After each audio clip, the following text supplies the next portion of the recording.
सब लर्नेड बनते जी सब कह चुके हैं। धर्म की अच्छाई के बारे में और धर्म का अमल के बारे में भी कोई कहने की जरूरत नहीं है, लेकिन इसको कैसे गुजरात में और प्रभावी बनाया जा सकता है और कैसे गुजरात के अंदर जो बुद्धिस्ट धरोहर है अलग अलग विस्तारों के अंदर, उन धरोहरों को किस तरह से आधुनिक, मेंटेनेबल और लोग विजिट कर सकें, वो कैसे बने, वो ही सबसे बड़ा चैलेंज यहाँ रहेगा। गुजरात में बुद्ध धर्म का प्रचार उतना नहीं है, लोग बुद्ध धर्म के बारे में उतना जानते नहीं हैं। इसका ट्रेडिशनल कारण हो सकते हैं, लेकिन जैसे हमने देखा, जैसे हम हिस्ट्री जानते हैं कि गुजरात एक हिस्टोरिकल प्लेस है जहाँ तक बुद्धिज्म का सवाल है। और बुद्धिज्म जब हम इंडिया में बात करते हैं, जब हम स्वतंत्रता के बाद के इंडिया की बात करते हैं, तो बुद्धिज्म मतलब डॉक्टर अम्बेडकर साहब।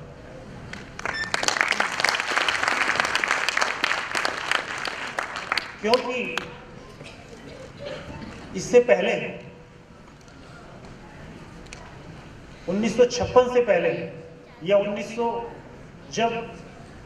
बाबा साहब ने हिंदू धर्म का त्याग किया था, तब उससे पहले बुद्ध धर्म के बारे में कोई जानकारी नहीं थी, ऐसा हम कह सकते हैं। तो जो रिवाइवल का जो, हालांकि जब बुद्धिस्ट हिस्ट्री हम पढ़ते हैं तो बुद्धिस्ट हिस्ट्री का जो कल्चर 6ठी सदी तक चला और बाद में फिर एक लुप्त हो गया, और फिर जब रिवाइवल की बात करते हैं उसकी हिस्ट्री है कि कैसे 1890 के बाद धीरे धीरे रिवाइवल हुआ, लेकिन जो इम्पैक्ट, जो उसका ग्रांड स्केल था,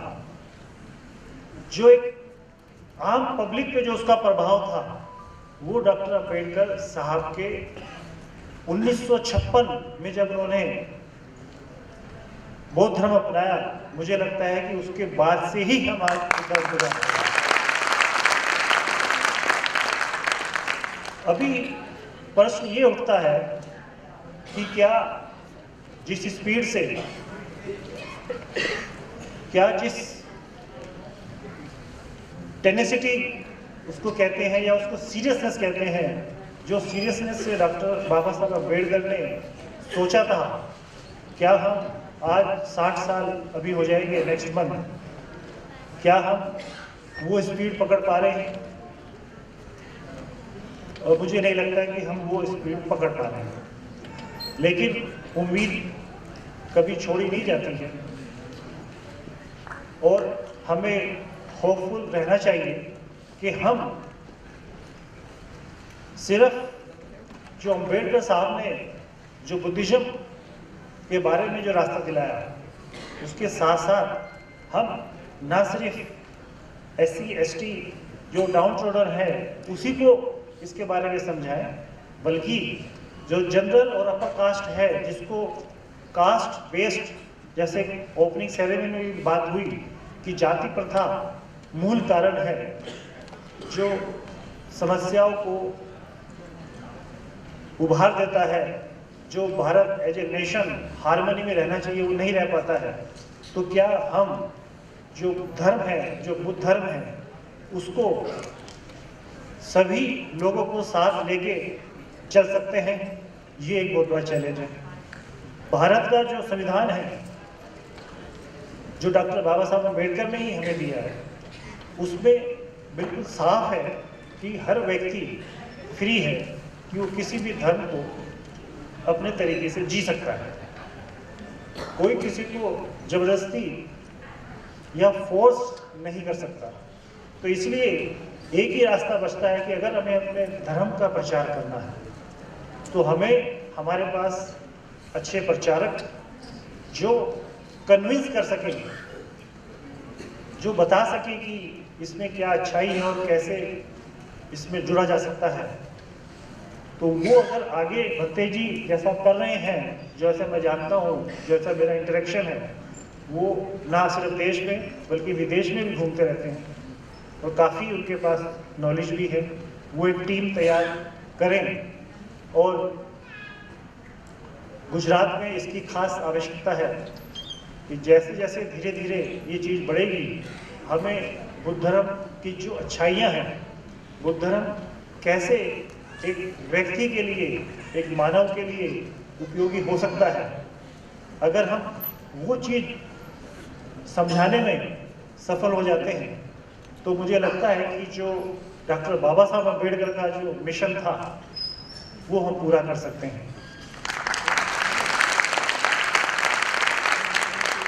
इस संदर्भ में मैं थोड़ा सा एक संस्था जिससे मैं जुड़ा हुआ हूँ उसके बारे में भी चर्चा यहाँ करना चाहूँगा कि संकल्प भूमि ट्रस्ट जो बड़ौदा में है, भंते जी कई बार वहाँ आ चुके हैं। इसके बारे में पहले भी मॉर्निंग में बताया गया था कि डॉक्टर बाबा साहब अम्बेडकर जब पढ़ाई के लिए बाहर गए थे, तो जब उनको पढ़ाई का लोन दिया गया था तो उसमें ये कंडीशन थी कि भाई जब वो आके बड़ौदा स्टेट में नौकरी करेंगे, तो जब वो नौकरी करने वहाँ आए थे 1917 में नौकरी करने वो आए, लेकिन सब क्वालिफाइड होते हुए भी महाराजा ने उनको नौकरी पे रखा। उसके बावजूद भी सिर्फ जाति की आइडेंटिटी के कारण उन्हें विवश होकर उन्हें क्या बल्कि नौकरी से निकलने के लिए कहा गया। और साथ में जहां वो रहते थे, किसी गेस्ट हाउस में या पारसी के जो मकान में जब रहते थे, वहाँ से भी उनको इतना एडवर्स सिचुएशन थी कि वहाँ से भी उनको कहा गया कि आप इमीडिएटली खाली करें, क्योंकि it is not good for the law and order at that time. जो लॉ एंड ऑर्डर जैसे आज पुलिस की जवाबदारी होती है कि कुछ भी हो, कोई भी इश्यू हो, कोई भी डिपार्टमेंट हो, कोई भी पार्टी हो, बीच में पुलिस आ जाती है कि भाई इनको मारकाट हो रही है, झगड़ा हो रहा है, इसको रोकिए। तो उस समय की पुलिस भी फेल हुई होगी, उस समय का जो एडमिनिस्ट्रेशन था वो तो फेल हुआ ही, सब फेल हुआ। खैर, तो उस समय जब वो वापस बॉम्बे जा रहे थे, ट्रेन, ऐसी हिस्ट्री है कि जब ट्रेन लेट हुई तो ही set in Sayajiganj park in Baroda, और वहाँ उन्हें 4-5 घंटे जो सोचा, जो विचार किया होगा, उनके दिमाग में बहुत से आइडिये, क्रांतिकारी दुखी आइडिये आए होंगे। तो उस जगह को हम एज ए संकल्प भूमि ट्रस्ट की तरह से उसको हम डेवलप कर रहे हैं। और हमने ऐसा कुछ सरकार से भी इसमें मदद मांगी है। सरकार ने भी वहाँ की जो कॉरपोरेशन है उसने थोड़ी सी जगह दी है यूज करने के लिए, और सरकार, गुजरात सरकार ने कुछ पैसा वहाँ भविष्य में अगर कुछ मोनूमेंट बनता है तो उसके लिए भी पैसे दिए हैं।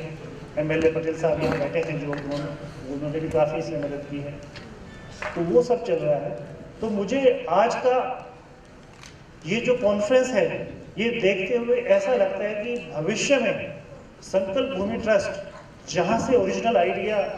शायद बाबा साहब अम्बेडकर को आए होंगे, जिसकी वजह से उन्होंने इतनी सारी किताबें लिखी। कोई भी आप सब्जेक्ट लो, इकोनॉमी हो, वुमेन लो, पॉलिटिक्स लो, इकोनॉमिक्स, हर लेबर लॉ लो, हर चीज़ में उनका एक व्यू है, बुक्स हैं, पूरा सेट है, वो हर चीज़ में सोचा हुआ है। वो सारी चीज़ें आज भी बिल्कुल फ्रेश, रिलेवेंट लगती हैं जब भी हम स्टडी करते हैं, क्योंकि बाबा साहब अम्बेडकर की जो ओरिजिनल राइटिंग है, अगर हम उसको पढ़ते हैं तो ओरिजिनली जो एक मोमेंटम बनता है, वो मोमेंटम शायद हम जो ट्रांसलेटेड बुक्स या उनके बेस में जो दूसरी किताबें लिखी जाती हैं वो उसमें नहीं मिलता। तो जब भी हमें मौका मिले तो हमें डॉक्टर अम्बेडकर की ओरिजिनल बुक पढ़ने से जो फ्लो और जो फ्लुएंसी मिलती है वो बहुत ही अच्छी है। तो अंत में मैं ये कहना चाहूँगा कि संकल्प भूमि ट्रस्ट की मैं बात कर रहा था कि जिस तरह से मैंने आज यहाँ देखा, आज का जो प्रोग्राम हुआ, इसमें हर तरह के लोग यहाँ हाजिर थे। गवर्नर साहब थे, ऑफिसर थे, कुछ नेता भी थे, सोशल लोग भी थे, और ओपन माइंड से हमने कई चीज़ें डिस्कस की। तो मेरा भी भविष्य में ऐसा एक सूचन है कि हम भी संकल्प भूमि ट्रस्ट को इस तरह से डेवलप करें कि कुछ कोर मुद्दे, कोर सब्जेक्ट जो डॉक्टर बाबा साहब अम्बेडकर को बहुत प्रिय रहे हैं, हम समझते हैं, तो उनके ऊपर ना सिर्फ दलित लोग बल्कि सभी सोसाइटी के लोग मिलकर उस पर डिस्कस करें और आगे कैसे डॉक्टर अम्बेडकर साहब के विचारों को और धर्म को बढ़ाया जा सकता है, वो बहुत अच्छा रहेगा। साथ ही मैं बनते जी से इस चीज़ में चाहूँगा कि वो मार्गदर्शन करेंगे। इसके लिए बस मुझे यहाँ मौका मिला, धन्यवाद देता हूँ।